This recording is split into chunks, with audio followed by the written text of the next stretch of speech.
Sebelum kita merenungkan firman Tuhan saat ini, mari kita satu dalam doa, kita berdoa. Segala kemuliaan kami naikkan kepadamu ya Tuhan. Kami bersyukur buat cinta dan kasih Tuhan di sepanjang kehidupan kami. Saat ini Tuhan, kami akan merenungkan firman-Mu. Buka hati kami Tuhan, persiapkan diri kami agar kami bisa menerima firman kebenaran Tuhan dengan baik. Hamba-Mu yang akan memberitakan firman kebenaran Tuhan saat ini ya Tuhan. Biarlah Tuhan mengurapi bibir mulut hamba-Mu ini Tuhan, agar bisa berkata-kata seturut dan sesuai dengan kehendak Tuhan.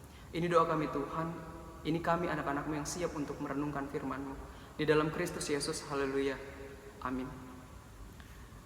Pembacaan firman Tuhan saat ini terambil dari Rut pasal 4. Rut pasal 4 ayat yang ke-13 sampai ayat yang ke-17.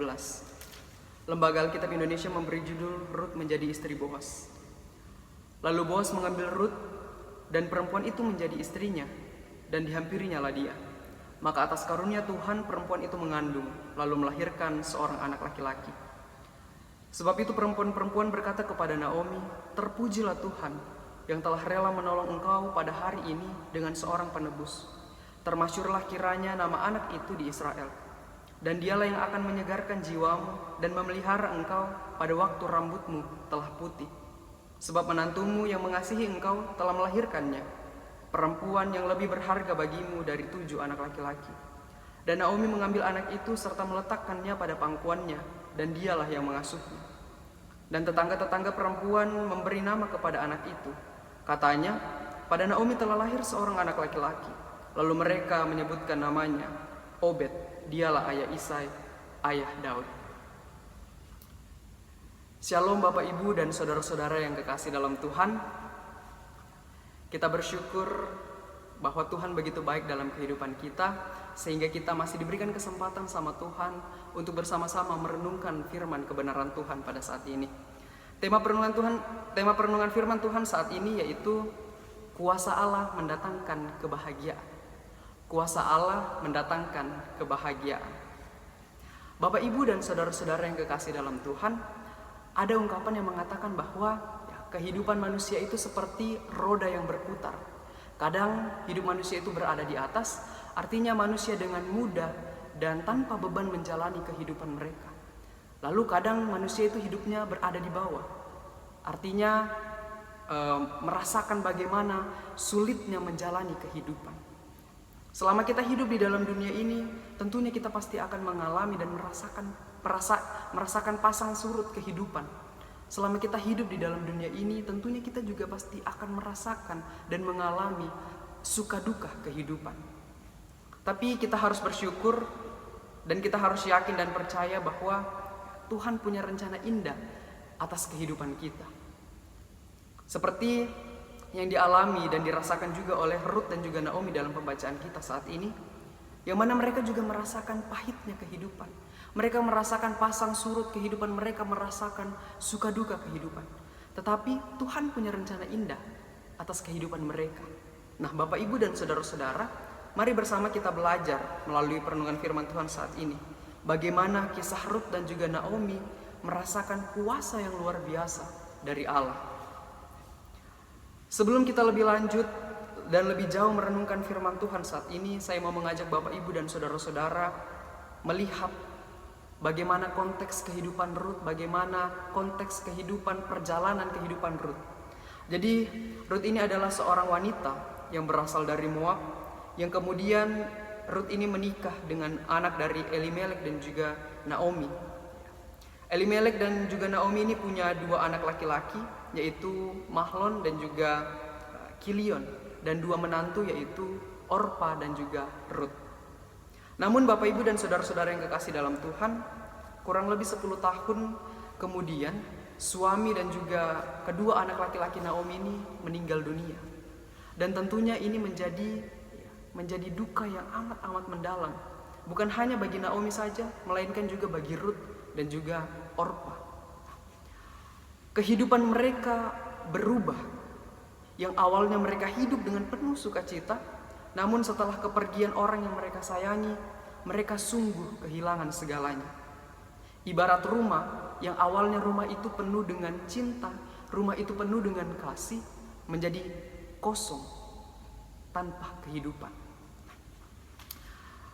Duka cita yang dialami dan dirasakan oleh Naomi membuat Naomi menyuruh kedua menantunya untuk kembali ke bangsanya, untuk kembali ke daerahnya, untuk kembali ke orang tuanya masing-masing. Kalau kita melihat kehidupan mereka, sejarah kehidupan mereka di dalam pasal yang pertama, di sana kita melihat Orpa taat dan mengikuti perintah Naomi untuk kembali ke daerahnya, untuk pulang kembali ke orang tuanya. Sedangkan Ruth, walaupun ia menolak untuk kembali ke daerahnya, namun kita bisa melihat bersama-sama Ruth begitu taat dan begitu setia mengikut Naomi kemanapun ia pergi. Dan dia bertekad untuk menjaga dan merawat Naomi sebagai mertuanya.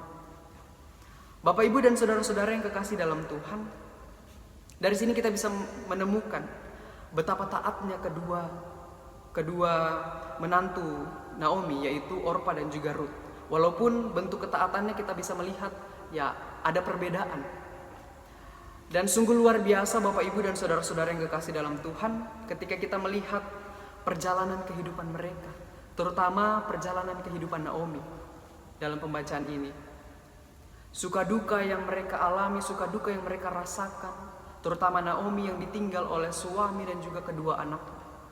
Namun kuasa Tuhan dirasakan dan dialami oleh Naomi lewat kedua menantunya, yaitu Orpa dan juga Ruth. Kita bisa melihat betapa setianya, betapa taatnya kedua menantu dari Naomi. Ya mungkin Bapak, Ibu, dan saudara-saudara yang kekasih dalam Tuhan, ya, para mertua-mertua mungkin sangat senang ketika mendapatkan menantu seperti Orpa dan juga Naomi. Ya mungkin kalau zaman sekarang Orpa dan juga Naomi ini dikategorikan sebagai menantu idaman lah istilahnya, menantu idaman. Menantu yang dicari oleh banyaknya mertua-mertua. Ya. Nah, Bapak, Ibu, dan saudara-saudara yang kekasih dalam Tuhan, ketika Naomi dan juga Ruth sudah kembali ke Bethlehem, Ruth bertemu dengan Boas. Jadi Boas ini adalah seorang yang kaya raya dan dia adalah keluarga dari Elimelek yang merupakan suami dari Naomi. Seperti kisah-kisah asmara yang sering terjadi, Boas ini menaruh perhatian yang lebih kepada Ruth dibandingkan perempuan-perempuan lainnya. Mengapa dia menaruh perhatian yang lebih kepada Ruth? Karena Ruth ini memiliki sikap yang baik, sifat yang baik, dan juga hormat kepada semua orang di tempat itu pada saat itu.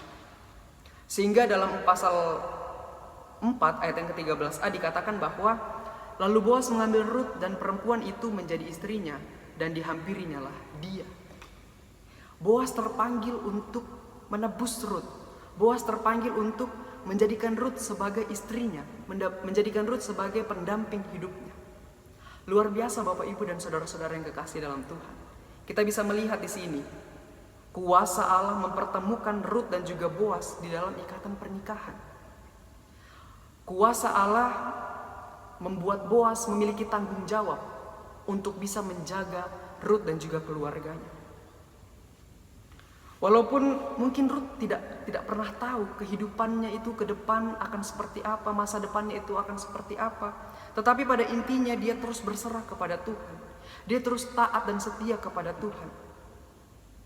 Sehingga dia menyerahkan seluruh kehidupannya hanya kepada Tuhan.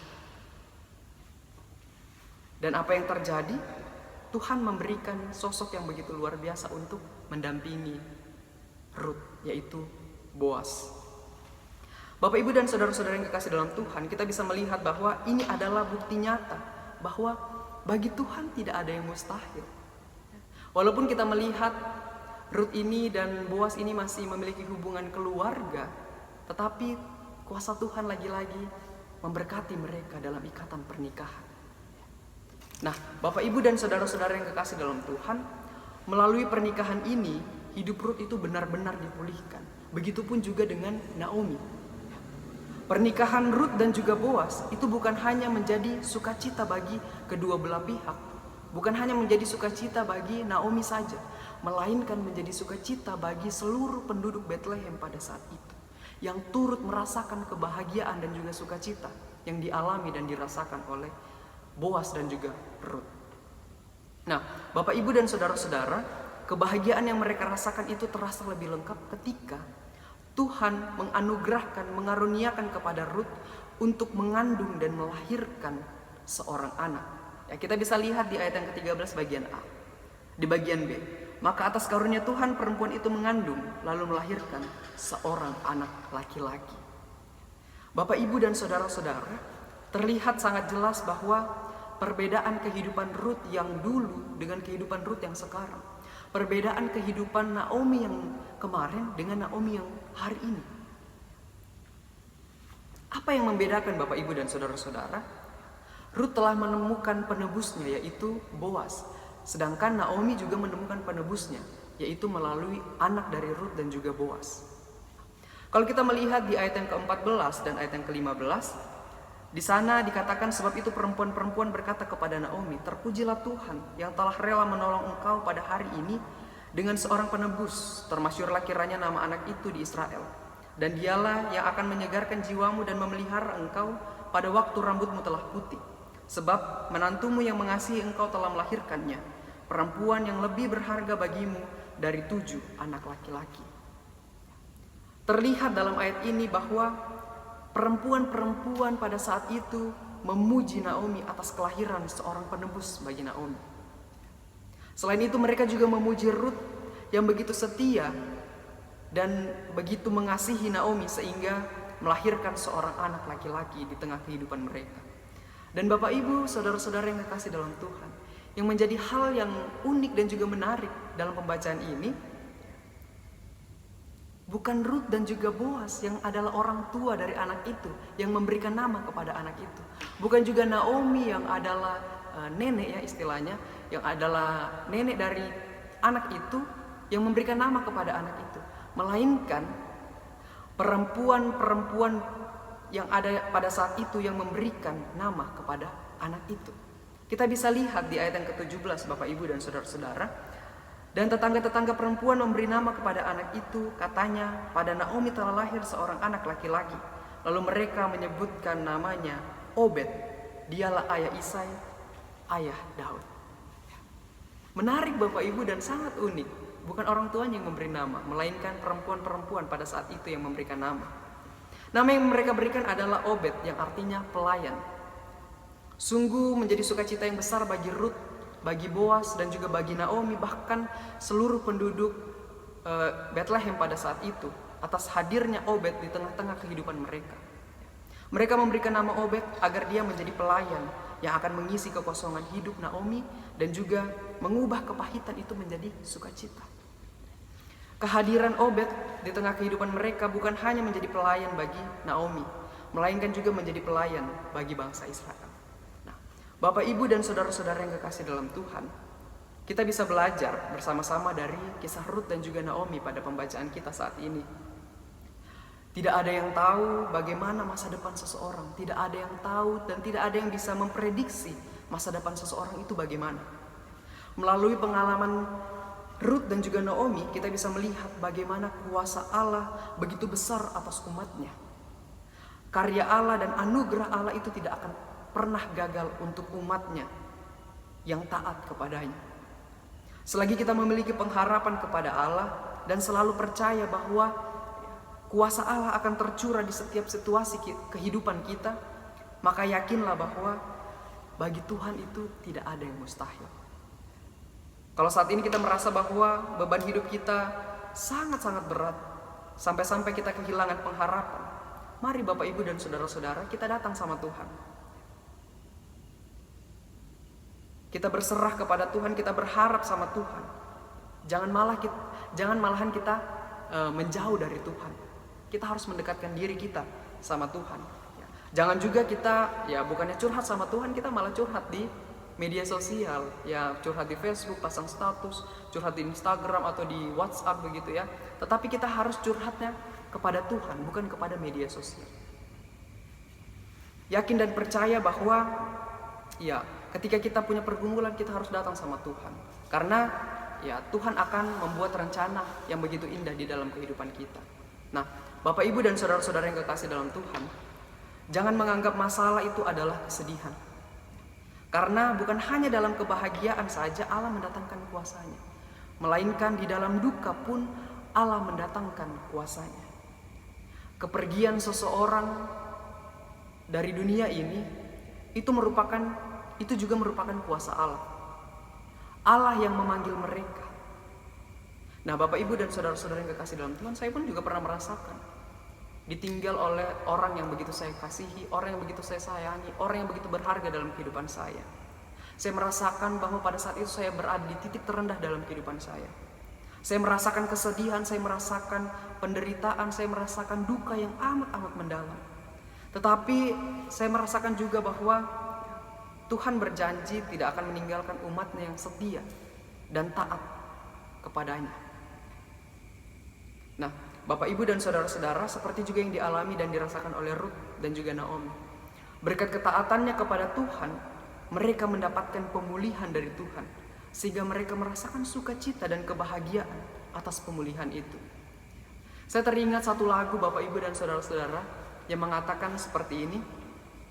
Seperti pelangi sehabis hujan, itulah janji setiamu Tuhan. Ya.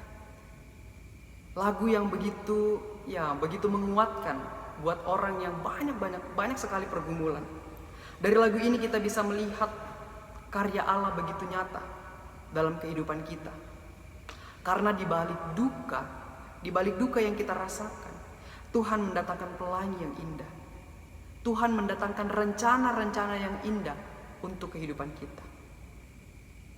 Untuk itu Bapak Ibu dan saudara-saudara yang kekasih dalam Tuhan, yakinlah bahwa rencana Tuhan itu pasti akan indah pada waktunya.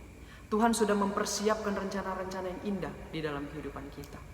Biarlah firman Tuhan saat ini bisa menjadi pedoman dalam kehidupan kita untuk terus setia dan yakin bahwa kuasa Allah pasti akan mendatangkan kebahagiaan di dalam kehidupan kita. Terpujilah Kristus. Amin.